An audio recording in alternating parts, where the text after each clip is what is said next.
Hi Joseph, come in. How are you doing? So I'll have to first remove the implants. And if you want 5 mm, I'll make a cut. I'll put the bone graft again inside. Yeah.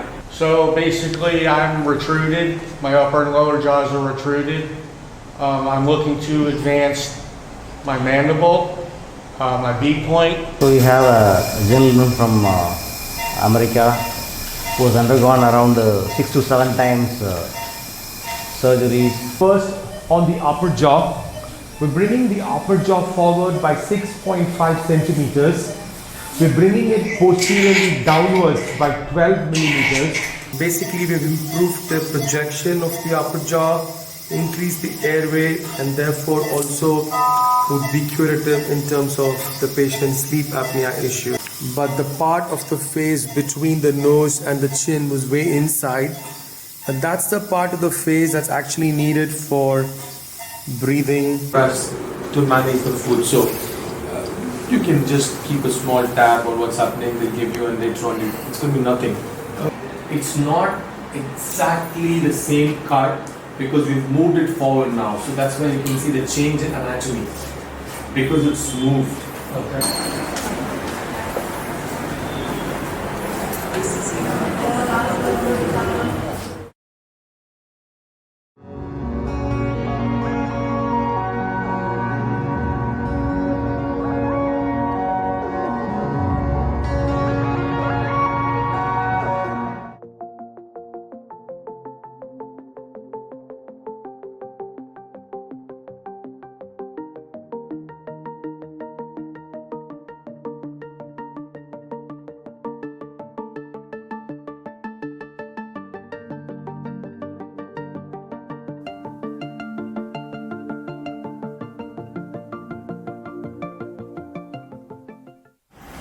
Hi Joseph, come in. How are you doing? I'm doing well. Come on over here. I know it's not very comfortable. You can sit down there if you want, otherwise. Okay. So we already went through your case, but I just want to go through the records that you have. Yeah. I'll give you this. So basically, you understand what's happening, right? Yeah. So what we're doing is this kind of rotation. Yeah. You're okay with that? Yeah. See, the problem with the counterclockwise rotation, a lot of times you lose vertical height. Yes. So what do you do? I need to advance the maxilla. Yeah, so we need But you're giving just 2.5 millimeter advancement. you can go 3 or 4 even. I need to do more, yeah. Yeah, that's fine, yeah. Because yeah. otherwise you won't get the fullness here. That's fine. And you will get the height here. Yeah, that's perfectly fine, yeah. In fact, I think when you smile, you should have 1 millimeter of gum. Okay. When you, I don't know if you agree with that. Yeah. So this could go up, okay? So if you can stick with this, then this is going to go up. Yeah, that's fine, perfectly fine. More is fine. Go crazy as much as you want. You know, just my upper midline incisor is coming forward 13, Uh-huh. and then it's going down 2.9. But you could even go more, like you said. You can go. Or you could get more. That's fine. Yeah. That's a lot. So you're saying we need more than 2.9? I'm saying 30 millimeters is a lot. Oh, okay. No, 13 millimeters forward. Yeah, that's a lot.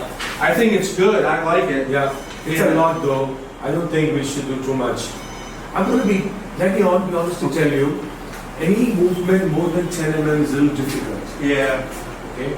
10 mm is like the ballpark figure that we keep when we're doing osteotomy. Yeah. Because more than that is not only technically difficult but also high relapse rates and warrants grafting. Yeah. Everywhere we can't be grafting because posteriorly grafting between the buttress and the pterygoid plate is not possible. Down grafting, possible. Okay. So this 12 mm, this 13, that should be the maximum. Even if you gave me some binax protrusion, It's okay. I'm fine with that. So Really? Yeah. I think. Okay. I think this is my philosophy, and my philosophy goes against. I know they say that proportion. I know you said the 3 triad. You said symmetry, Yeah. proportion, and function. I actually disagree on the proportion part. Uh-huh. I think facial disproportion, if done right, is what makes faces attractive. Look at Angelina Jolie. She has. Oh yeah. She But has. that's what we call as an anti-face. Yeah. Yeah, this anti-face is not a very old concept, and I think it looks pretty okay. For some people to have a strong lower third of the face. Yeah, and plus But if you have a yeah. very weak middle third, but then you shouldn't go for a strong lower third. Yeah, because I also think. So you're getting 13 millimeters of middle third advancement. Yeah, because I have a severe sleep apnea. I have a sleep study for that. I can show it to you. It's not really relevant, but No, it's yeah, relevant because it's yeah. going to get fixed with this. Yeah, I want It's to. relevant. Yeah. I mean, I just want to open my airway also. Absolutely. So the 12 millimeter downgrafting Yeah. increases your posterior airway a lot. A Yeah, lot. I've seen. There's a doctor. I forgot his name. He's in Switzerland. Uh-huh. You know, he Hermann Zeiler? Yeah, Tyler. Yeah, he does big counterclockwise rotations. Oh, and he's famous for that. He's my prof. Oh, is it? Okay. Yeah, I was with him. He's So, in Zurich. He's a pretty old man now, though. Doesn't do a lot of surgeries. But yeah. so my cuspid on my upper is coming in this plan is 10.6, Mm-hmm. and then down 7.9 with the counterclockwise rotation. So 10.6, Okay. and then down 7.9. So then, see, what I'm proposing, I'm not. But what about the mandible exactly? Yeah, so the mandible, see, look, let me show you. See that when I do this? This is how I want it to look. It's Okay. extreme. I want just the most extreme advancement you can do. Okay. See how crazy? Without wrecking your bite. Yeah. So what is the millimeter they say? So 12 this is 12.3. Perfect. You remember Yeah. this and this is related. Yeah. See, yeah. Because when you get to upward by 13, so you'll get 12. And then again, the upper midline incisor, or the lower midline incisor mandible in this plan is coming down 3.3. Okay. So that's related to this. Correct. Yeah, So correct. that's okay. We don't have to worry about that thing. And then the top molar, That's or also the, okay. excuse me, the bottom No, molar. I want to go on to the genioplasty now. Okay. Well, can I just go over? I know we just go over just for Sure. that. So the bottom molar is coming 13.4, and then down 6.6. That's related to the counterclockwise rotation. And Pogonian 15. 16 actually, and down 7.9. Okay, one second. That seems high again. And then the genioplasty. 1 second. So Pogonian is 7, 6 and 18. Pagonian 7.8. Yeah, so that's 8, 6 and 8. That's half, roughly half. Okay, yeah, so could you do the Pagonian, could you do 7.8 vertical? So yeah. that 16 might be a little difficult. I'll Okay. let you know the final things. See, like I said, so the 12, 13 mm I'll do it. Yeah, This 12 I can do, but 15, 16, sometimes we'll reach 13, 12. Still will be Okay, good. okay. Still will be significant change. yeah. I Don't mean, have to worry about if you it. go too big, I'm not gonna be upset. Okay. I'm not. I get that Yeah. point. I get that. Sorry. And then the Yeah. genioplasty, you might have to make some intraoperative decisions. Basically, the point of the genioplasty is one, increase from my stomion to my menton. I want to increase. You want it less 4.9? Yeah, 5 millimeters from my stomion to my menton. Or no, sorry, anterior, posterior. This way is 5. Yeah, vertical. 4. From stomion to menton, it says 4.2, but you could go 5. You can Okay. go 5, and then it says minus 4.9. The minus 4.9, you might have to make an intraoperative decision. I just want my Pagonian to not be in front of my vermilion border. Okay. You know, I just, because So you don't want a Jay Leno chin, you know what I Let me mean? get it straight. So what you're basically looking at with the chin, you want to get this height reduced and you want to increase the projection. Well, more height, no, more height. But anterior posterior reduced. Okay, yeah. Anterior posterior. Yeah. See, that's not a good idea. Because if you reduce anterior posteriorly, you will get some loose skin there. Why do you want to reduce it? Well, I'll let you make the intraoperative. I'll let you make an intraoperative decision. You know I what just, I mean? yeah, I just don't want the Pagonian to be in front of the vermilion border. You know, like I just don't want it to be excessive, like a Jay Leno chin. You know what I mean? But I want really a lot of vertical. Like the Pagonian's coming down 8, so a lot of vertical. Like you see how my CT scan it Yeah. healed. I already gained 8 millimeters from this genioplasty. I want to gain another 4.5 or 5 from that existing position. Especially in the vertical. Yeah, see, this is an example. If you do something in 2 stages, like I think So yeah. I think what we'll have to do for the genioplasty, so I'll have to first remove the implants. If you want 5 of them, I make a cut. I'll put the bone graft again inside. Yeah. So that way, because you're doing a revision, and then there's a lot of new bone that's formed, which is not as thick as the original bone. Yeah. So to get another 5 mm there without a graft is going to be difficult. And since I'm anyway harvesting the graft for the maxilla, so I might as well use another 5 mm ledge in between. Okay. So I get the height. So you can give me another 5 here? Yeah, I think that should be possible. Okay. But that should not be a difficult thing. But you want reduction in this 4 mm. Why? Well, see, 4.9. Why don't we let that stay the way it is? See, basically here in the plan, they have. I know the 4 mm is very minimal. Okay. Remember the soft tissue, when you take it back, tends to get loose and Okay. it's like a balloon that's blown. Yeah. Okay. I mean, if you want to just, take this to the operating room or. No, I'm writing down my notes. Yeah. I'm going to do one more test for you. So that's an MRI dynamic sleep study. Yeah. Because you mentioned about your sleep study earlier. This will give me good information. I'll schedule this investigation for you either later today evening or tomorrow.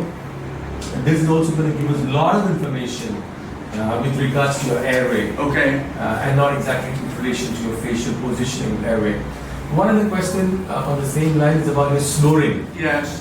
So how severe is it? Do you have it regularly? Don't have it? What is it?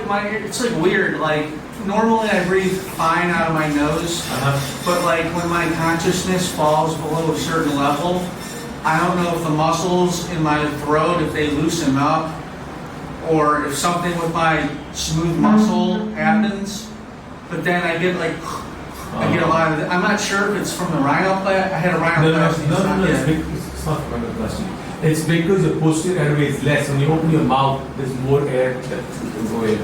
So all of this is indicative that I need to do this one test again. Why? Because 2 reasons. One for diagnostic reasons. Another one is also for therapeutic reasons post-surgery. So you could do a sleep dynamic 6 months later and you know like everything is the right position and we've sorted it out. Okay. Okay?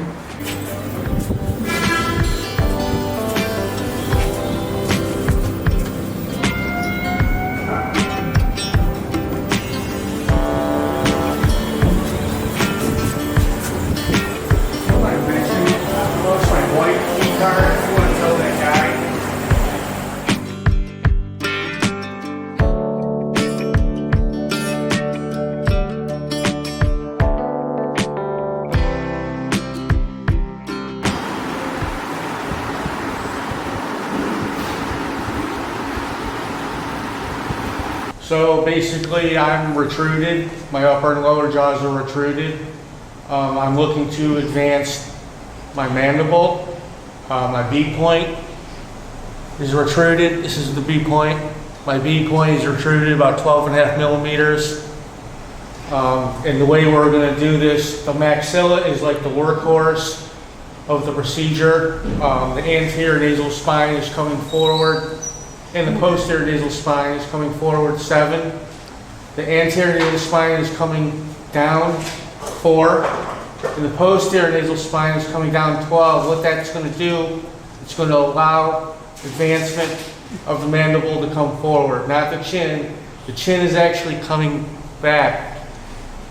The chin's in an unnatural position. I have a short face. I'm looking to get a little more tooth show. I'm anticipating my pagonian to come forward 16 millimeters. My upper midline incisor I'm anticipating to come forward 13 millimeters. With the counterclockwise rotation, we're going to harvest bone from my iliac crest to fill in that 12 millimeter gap at the posterior nasal spine. I'm just trying to think. My upper molar, I forgot the specs on that, but yeah, I mean, the maxilla, when you move the maxilla forward, when you free up the BSSO, you do the BSSO cut first, that frees it up. And then the maxilla is the workhorse. Wherever the maxilla does, the mandible follows. So that's the maxilla, it controls everything, is that right? Yes, yes. So the maxilla is the workhorse of the procedure, and I'm looking just, not just the chin, but the whole face to come forward. Yeah. Did I say that right? That is an incredible introduction. Thank you so much. It's generally a role reversal of sorts. Rarely do we get patients who are so well informed, who are so well read, and they're aware of their problems completely, not on a platonic level. He has done his research, he knows the measurements well, and as he described, all the figures that he has told has been after a lot of research. So post a lot of research, post a lot of analysis, he has come to the conclusion that these will be the particular movements that will be apt for him. It will give his face the desired changes. I'm getting downgrafting of my chin too. I'm getting 4.5 or 5 millimeters downgrafting of my genioplasty. I had a previous genioplasty a year and a half ago. And this is actually kind of a stage 2 genioplasty. I gained about 8 millimeters of downgrafting before. We're going to gain another 5 millimeters vertical on the genioplasty. I think the vertical of the chin, the lower third, it gives a masculine look. I'm looking to increase the masculinity of my face. Right. So as he rightly mentioned, it is going to be a revision genioplasty. We can have seen the scan. Dr. Richardson has explained that there are implants placed at the genium, that is the mentum region, which is the chin. Also, there are implants placed along the malar region for him. Yes. Apart from what is the surgical planning and what he has come for, I would also like you to have a discussion with the viewers out there, because there are millions of people who are watching you. How has been your journey to Richardson, sir, so far? If you would sum it up, right moments before the surgery. I think it's been an experience of a lifetime. I'm glad I came here. I'm glad I did it. I've never been to India before. This is the first time ever? Yes. Okay. I think a lot of Americans are probably scared to come to India. But to me, seeing the videos on YouTube, seeing the intraoperative videos of Sunil Richardson doing the surgery, it instills confidence in his ability.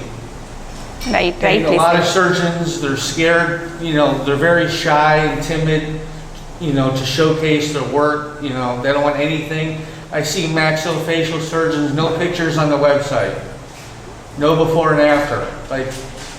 That does not instill confidence. Right. Yeah. Rightly said. The presentation matters, the outreach is important, and he rightly pointed out. How did you happen to contact Dr. Richardson? I know now the world is digital, it's becoming shorter and smaller, but still, given that you literally stay continents apart, how did you manage to contact Dr. Richardson? Like he says, WhatsApp. Okay. So that's been a virtual connect. And then you flew down to the country and the state. Yeah, I flew to Doha. Okay. And then Trivandrum. Okay. And then I took an Uber. Okay. How has been your discussion, your pre-operative discussion with Dr. Richardson? Good. Did it pan out well the way you thought? He gave you his inputs, you gave some of yours? You see, I actually consulted many maxillofacial surgeons before coming to him during a year or so of research. And I did consult with another surgeon.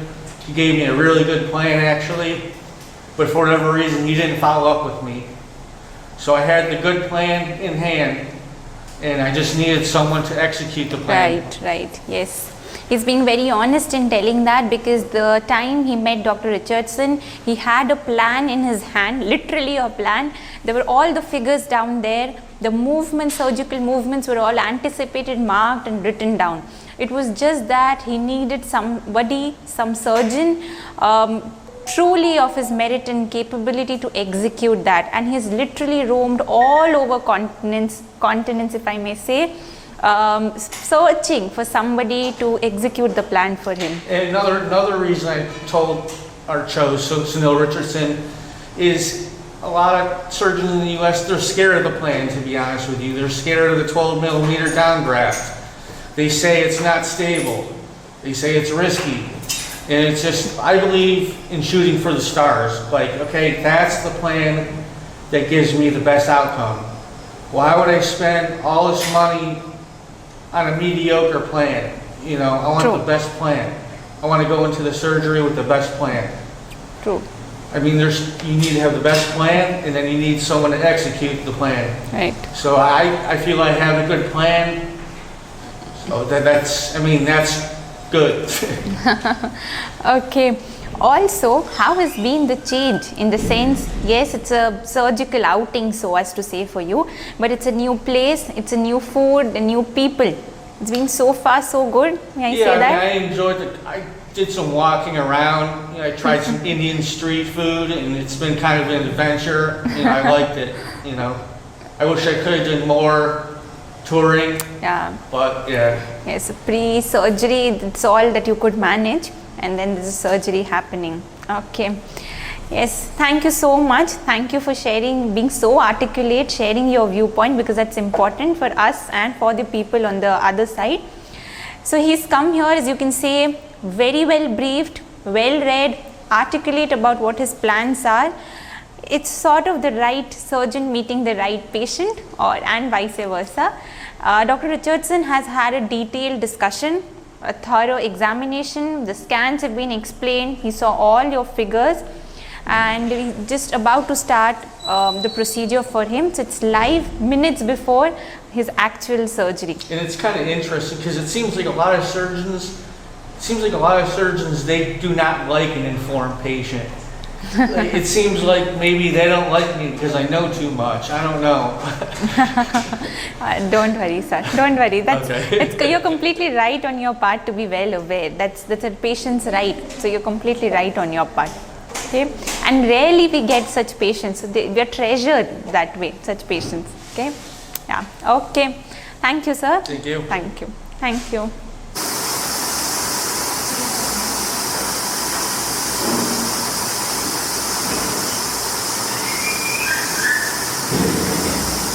So we have a gentleman from America who has undergone around 6 to 7 times surgeries and has come for revision surgeries. We are planning a submental intubation for this patient. Yeah.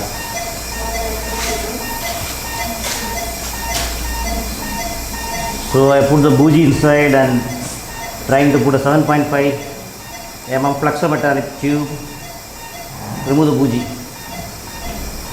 So successfully intubated.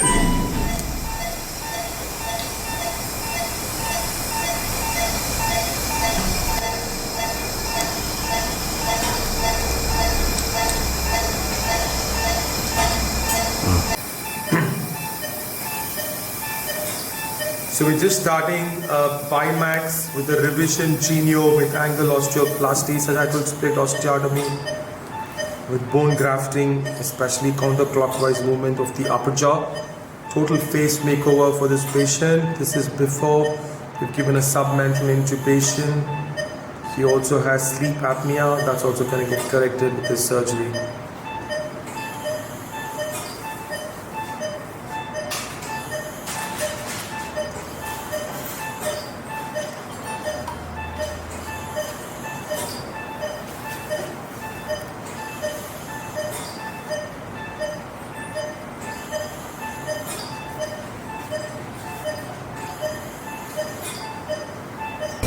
So we're going to start this bimaxillary osteotomy with a revision genioplasty. Basically, we've got, this is how the patient is. I want to show you the picture first. So he's from the US, and we're going to do first on the upper jaw. We're bringing the upper jaw forward by 6.5 centimeters. We're bringing it posteriorly downwards by 12 millimeters. So it's a counterclockwise movement of the upper jaw. The anterior nasal spine is coming down by 6 millimeters. So 12, 6 and 6.5. That's the kind of movement that we're doing to the upper jaw. Bilateral sagittal split osteotomy to get the good occlusion back. We already had a genioplasty, 3 implants sitting in. We're going to augment the chin vertically by 5 millimeters, and we're not going to do any horizontal increase. If possible, I'm going to take it back by 4 millimeters. Now, in order to get the counterclockwise movement by 12 millimeters and the revision genioplasty by 4 millimeters augmentation, I'm going to be harvesting bone from the iliac crest, because this is going to be as a bone graft in order to make the maxilla stable and in order to give a good result. That's the plan. We've made the splints ready. We've given submental intubation. I'm going to start. It's probably going to take me about 4 to 4.5 hours. Thank you.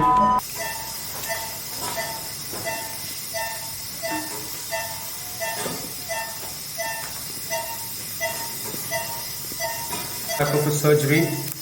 So we've done a lot of things to the upper jaw, lower jaw, chin.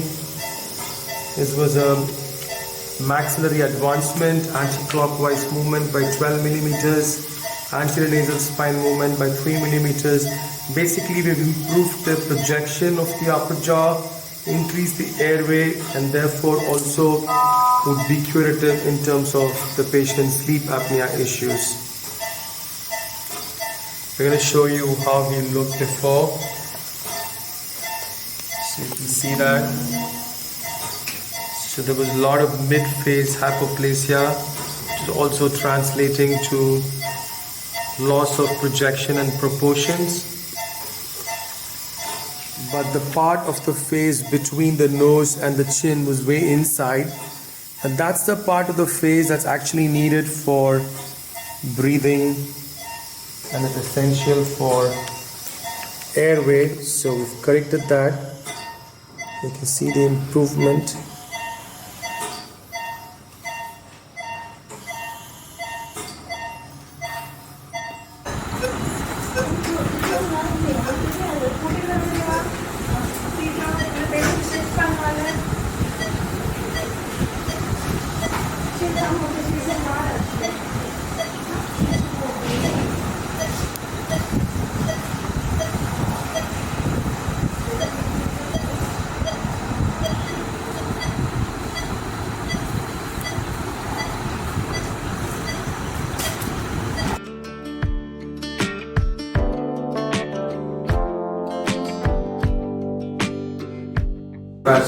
To manage the food, so you can just keep a small tab on what's happening. They'll give you, and later on it's going to be nothing. Okay. So that's the reason why we just for everybody we don't include food, and also because if we give food, then we have to make sure that it's from the canteen with all the basic health requirements, and we don't have that. Okay. That's the reason we're not able to do that with food. Okay. And the other reason is So the food's the only thing not included? not included. That's the only thing? Only thing not included. Okay. So everything is down low, you're not afraid. Okay. Take another one. I don't know, I don't That's know. good. Okay. It's better than Brufen because a lot of Brufen can get upset your stomach. 'Cause- So yeah. we're giving you only 2 things now: ibuprofen, paracetamol, and ketorolac. Okay. So those are the safest when we give fentanyl here. Okay. But you don't not needing it as of now. But if you want, we can add on ibuprofen, not a problem. Okay. We generally don't like to give Brufen because if you take it for too many days, it can upset your stomach. Because what I like about it, it's an anti-inflammatory. We're giving you Yeah. steroids right now. Okay. Okay. We're giving you dexamethasone. Okay. That's why your swelling is less, and we'll slowly taper it off. So we're giving you 3 times a day now. It's going to be 2 times a day, either from tomorrow or the day after, Okay. and then once a day, and then we stop it. So once we stop that, then you start that also. Okay. That third one which you give. The Yes, and we will give you on the third day. once we stop the Dexona. We'll tell you Okay. 4th day, 3rd day, something. At that time, we also start a tablet for you here. It's called Disenture. It's pretty much like that to reduce the swelling quickly. Okay. But we don't want you to take now because we already gave you. Okay. I'm glad that you rushed with the Seagull plants. You know, because it's a lot. Yeah. Nothing is messed up. Okay. Even your braces are intact. Okay, I All of appreciate- them. I appreciate that. All yeah. of that. There was nothing. So we did exactly as per plan. As The far only, the only thing which I thought on the table was probably we should be careful. you know, how, And how, the graft also should heal. The how, graft also can get infected. You've got graft here, you've got graft there, you've got graft there. how long do I need to be careful? 4 for- weeks. How many? 4 weeks. Oh, I was thinking it would be more. I was No, thinking, no. oh, okay. After 4 weeks, it'll just be there. It'll take much longer for it to totally heal. Yeah. But in 4 weeks, you're out of. I think in 2 weeks, you're out of Because that's danger. like the critical mass. That's like the critical mass point. The critical point where it's more likely to relapse before it heals. Is that right? Upper joint. The upper jaw. Because it's like shear strength or shear. See, no, it's not because of anything. Your upper jaw is not very thick. So the bone thickness and the density of your upper jaw is not much. Yeah. It's actually like an Indian woman, which is very flimsy. Usually for men, it's firmer. I did check that on the scan. But what happens is the thickness we know, but we don't exactly get to the density of the upper jaw. I know. The lower jaw is good tensions, Yes. both vertical and horizontal. And so it's not easy to pull and bring down or anything that's not strong, because that'll crumble. Yeah, so that's why it was hard to get the upper jaw forwards in the right position. Okay. Yeah. But still, I've done a little bit more than what your measurements say in terms of your anterior nasal spine. Because if it was just that, then I was scared that your teeth is not going to be visible.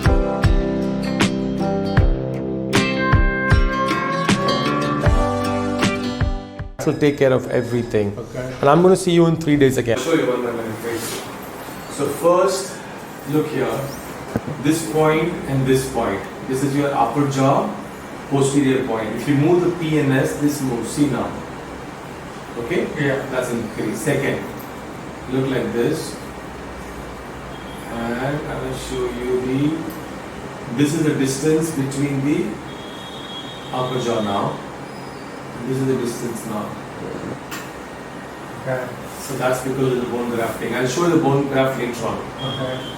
Then this is the anterior nasal spine. We're bringing it by about 3 millimeters here. Downwards. Downwards. That's what you can see here. Then this is the chin. Yes. All the 3 implants have been removed and you advanced it by 5 millimeters.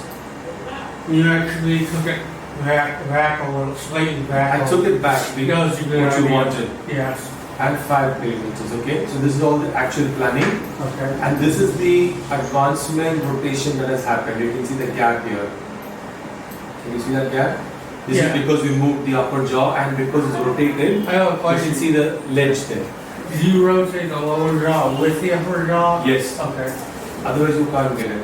And because of the rotation, you see the ledge. There's no ledge there because of the rotation. And there's double plates here, and there are 3 plates on top. Okay. I have not disrupted any of your earlier. Yeah. They're all intact. Okay. Okay, now I'll show you some other views wherein you can see more details. Now the first thing is the Okay, take a picture of this. this you will get it if you Okay. don't take it. See here. This is the airway, right? Yeah, I'm going to show you the Okay. chin first. This is the graph in between. I just want you to picture the airway. Sure. Okay. So this is the airway, is that right? Yeah. When you take, this is a sagittal slice, is that right? This is exactly. Yeah, is this mid-sagittal all the way in the middle? Yes. All right. And you can see the difference, how much it has Yeah. changed Okay. already. Okay.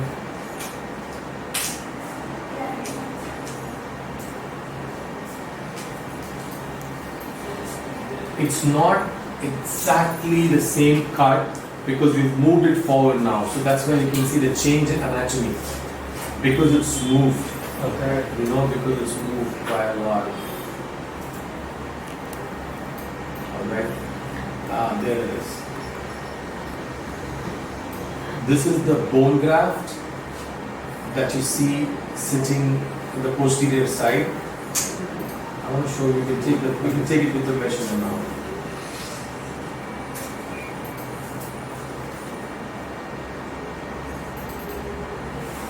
That's the length of the bone graft. You can check these things later on. Okay, Raja. If you need help there while you're at the hotel, our manager. Okay, thank you. I appreciate He will take care of you. Put it to the rear, or she's gonna drop you off. Okay, thank you. You're welcome. Take care.